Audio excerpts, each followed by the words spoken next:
ഗർഭത്തിലുള്ള കുഞ്ഞിന് പാട്ട് കേൾപ്പിക്കുന്നത് നല്ലതാണെന്ന് നമ്മളെല്ലാവരും കേട്ടിട്ടുണ്ടല്ലേ? പക്ഷെ അതെങ്ങനെയാണ് ശരിക്കും കുഞ്ഞിനെ സഹായിക്കുന്നത്? ഇതൊരു വെറും വിശ്വാസം മാത്രമാണോ? അതോ ഇതിന്റെ പിന്നിൽ എന്തെങ്കിലും സയൻസ് ഉണ്ടോ? വാ, നമുക്കിതിന്റെ പിന്നിലെ കാര്യങ്ങൾ എന്തൊക്കെയാണെന്ന് നോക്കാം. ഒരു ചോദ്യത്തോടെ തുടങ്ങിയാലോ? നിങ്ങളുടെ കുഞ്ഞിന്റെ ആദ്യത്തെ മ്യൂസിക് കോൺസേർട്ട്, അതായത് അവരാദ്യമായിട്ട് കേൾക്കാൻ തുടങ്ങുന്നത് എപ്പോഴായിരിക്കും? ഈയൊരു ചോദ്യത്തിനുള്ള ഉത്തരം ചിലപ്പോൾ നിങ്ങൾ ശരിക്കും അത്ഭുതപ്പെടുത്തും. നമുക്ക് നോക്കാം.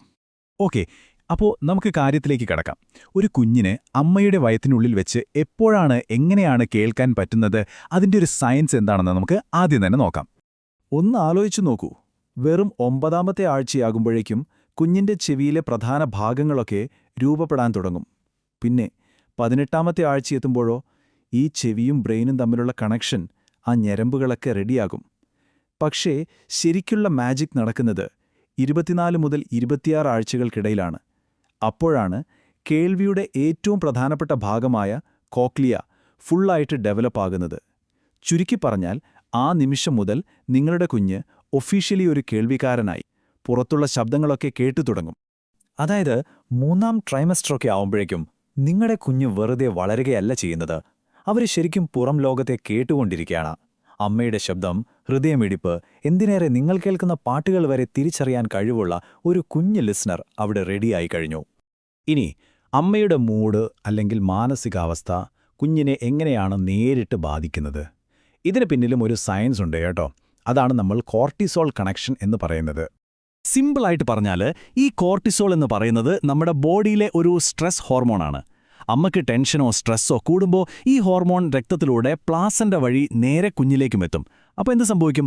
കുഞ്ഞിന് ചുറ്റുമുള്ള ആ ഒരു ലോകം അത് കെമിക്കലി ഒരു സ്ട്രെസ് നിറഞ്ഞ അന്തരീക്ഷമായി മാറും. പക്ഷേ നിങ്ങൾ സംഗീതം കേൾക്കുമ്പോൾ എന്താണ് സംഭവിക്കുന്നത്? നേരെ തിരിച്ചാണ് കേട്ടോ. നിങ്ങൾക്കിഷ്ടമുള്ളൊരു പാട്ട് കേൾക്കുമ്പോൾ നിങ്ങളുടെ ബ്രെയിനിൽ ഡോപ്പമിൻ പോലെയുള്ള ഫീൽ ഗുഡ് ഹോർമോണുകൾ റിലീസാകും.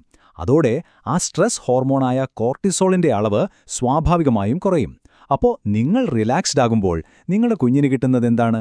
സ്ട്രെസ് ഒട്ടുമില്ലാത്ത, ഹെൽത്തിയായി വളരാൻ പറ്റിയ ഒരു അടിപൊളി അന്തരീക്ഷം. അപ്പോൾ ഓർക്കുക, നിങ്ങളുടെ ശാന്തതയാണ് നിങ്ങളുടെ കുഞ്ഞിന്റെ ആരോഗ്യം. അപ്പോൾ സംഗീതം അമ്മയെ റിലാക്സ് ചെയ്യിക്കുന്നു എന്ന് നമ്മൾ കണ്ടു. പക്ഷെ ഗുണങ്ങൾ അവിടെ തീരുന്നില്ല. കുഞ്ഞിന് നേരിട്ട് കിട്ടുന്ന, സയൻറ്റിഫിക്കായി പ്രൂവ് ചെയ്ത വേറെയും കുറേ ബെനിഫിറ്റ്സ് ഉണ്ട്. അതെന്തൊക്കെയാണെന്ന് നമുക്ക് നോക്കിയാലോ? ഒന്നാമതായി, ശാന്തമായ മ്യൂസിക് കേൾക്കുമ്പോൾ കുഞ്ഞിന്റെ ഹാർട്ട് ബീറ്റ് കൂടുതൽ സ്റ്റേബിൾ ആകുമെന്ന് പഠനങ്ങൾ പറയുന്നുണ്ട്. ചിലപ്പോൾ കുഞ്ഞിന്റെ അനക്കത്തെപ്പോലും ഇത് സ്വാധീനിക്കും. ഇനി വേറൊരു രസകരമായ കാര്യം എന്താണെന്ന് വെച്ചാൽ, ഗർഭാവസ്ഥയിൽ സ്ഥിരമായി കേൾക്കുന്ന ഒരു പാട്ടില്ലേ, അത് ജനിച്ചു കഴിഞ്ഞിട്ട് കേൾപ്പിക്കുമ്പോൾ കുഞ്ഞിന് ഭയങ്കര ഒരു സേഫ്റ്റി ഫീലിംഗ് കിട്ടും. വേഗം ഉറങ്ങാനും ഇത് സഹായിക്കും. സത്യം പറഞ്ഞാൽ, നിങ്ങൾ തമ്മിലുള്ള ബോണ്ടിങ്ങിന്റെ ആദ്യത്തെ സ്റ്റെപ്പ് എന്ന് വേണമെങ്കിൽ ഇതിന് പറയാം. ഓക്കെ, അപ്പോൾ സംഗീതം കേൾക്കുന്നത് എന്തിനാണ് ഇത്രയും ഇമ്പോർട്ടൻ്റ് എന്ന് നമുക്ക് മനസ്സിലായി. ഇനി അടുത്ത ചോദ്യം, എങ്ങനെയുള്ള പാട്ടുകളാണ് കേൾക്കേണ്ടത്? എത്ര നേരം കേൾക്കണം? ഇതിനെപ്പറ്റി ഡോക്ടർമാർ പറയുന്ന ചില കാര്യങ്ങൾ നമുക്ക് നോക്കാം. ആദ്യത്തെ കാര്യം താളമാണ്. നമ്മുടെ സാധാരണ ഹൃദയമിടിപ്പിന്റെ വേഗതയില്ലേ, ഏകദേശം 1 മിനിറ്റിൽ 60 മുതൽ 80 വരെ ബീറ്റ്സ്. അങ്ങനെയുള്ള സംഗീതമാണ് ഏറ്റവും നല്ലത്. ക്ലാസിക്കൽ മ്യൂസിക്കോ, സോഫ്റ്റായിട്ടുള്ള കർണാടക സംഗീതമോ അല്ലെങ്കിൽ ഏതെങ്കിലും ശാന്തമായ മെലഡികളോ തിരഞ്ഞെടുക്കാം. ഇനി ശബ്ദത്തിന്റെ കാര്യം, ഒരുപാട് ഉറക്കെ വെക്കരുത്. നമ്മൾ സാധാരണ സംസാരിക്കുന്ന അത്രയും ശബ്ദം മതി. പിന്നെ ഒരു പ്രധാനപ്പെട്ട കാര്യം, ഹെഡ്ഫോൺ എടുത്ത് നേരിട്ട് വയറിന് മുകളിൽ വെക്കരുത്. അത് കുഞ്ഞിന് ചിലപ്പോൾ ഓവർ സൗണ്ടായി പോകും. റൂമിൽ പാട്ട് വയ്ക്കുന്നതാണ് ഏറ്റവും സേഫ്. എത്ര നേരം കേൾക്കണമെന്നാണെങ്കിൽ ഒരു ദിവസം ഒരു 20-30 മിനിറ്റൊക്കെ ധാരാളമാണ്. നിങ്ങൾക്കും കുഞ്ഞിനും അതൊരു നല്ല റിലാക്സേഷൻ ടൈമായിരിക്കും. ശരി, ഇനി എല്ലാവരും കേട്ടിട്ടുള്ളൊരു കാര്യത്തിലേക്ക് വരാം. മൊസാർട്ടിന്റെ മ്യൂസിക് കേട്ടാൽ കുഞ്ഞ് ഒരു ജീനിയസായി വളരും എന്നൊരു പറച്ചിലുണ്ടല്ലോ. ഇതിനെ മൊസാർട്ട് എഫക്റ്റ് എന്നൊക്കെയാണ് പറയുന്നത്. പക്ഷേ ഇതിലെത്രത്തോളം സത്യമുണ്ട്? എന്താണ് ഇതിന്റെ പിന്നിലെ യാഥാർത്ഥ്യം? നമുക്ക് നോക്കാം. സത്യത്തിൽ സംഗീതം നൽകുന്ന ഏറ്റവും വലിയ ഗിഫ്റ്റ് എന്ന് പറയുന്നത് ഉയർന്ന ഐക്യു അല്ല, മറിച്ച് അത് കുഞ്ഞിന്റെ ബ്രെയിനിന് ഹെൽത്തിയായി വളരാൻ വേണ്ട ഒരു ശാന്തമായ അന്തരീക്ഷം കൊടുക്കുന്നു. അതിലുപരി അമ്മയുമായൊരു ഇമോഷണൽ ബോണ്ട് ഉണ്ടാക്കാൻ സഹായിക്കുന്നു. അതാണ് യഥാർത്ഥ അടിത്തറ. അപ്പോൾ നമുക്കിതൊന്ന് ചുരുക്കി പറയാം. ക്ലാസിക്കൽ മ്യൂസിക് കേട്ടാൽ കുഞ്ഞ് ഒരു ജീനിയസ് ആകുമെന്നത് ഒരു മിഥ്യാധാരണ മാത്രമാണ്.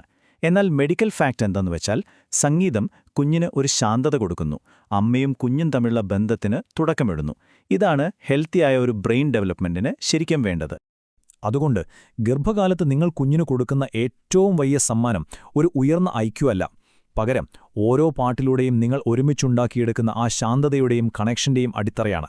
നിങ്ങൾ ഒരുമിച്ച് ആസ്വദിക്കുന്ന ഓരോ പാട്ടും നിങ്ങൾക്കിടയിലുള്ള ആ ബന്ധത്തെ കൂടുതൽ കൂടുതൽ ശക്തമാക്കുകയാണ് ചെയ്യുന്നത്. അപ്പോ ഇതെല്ലാം കേട്ട് കഴിഞ്ഞപ്പോൾ നിങ്ങളുടെ മനസ്സിലേക്ക് ആദ്യം ഓടിവരുന്ന പാട്ടേതാണ്?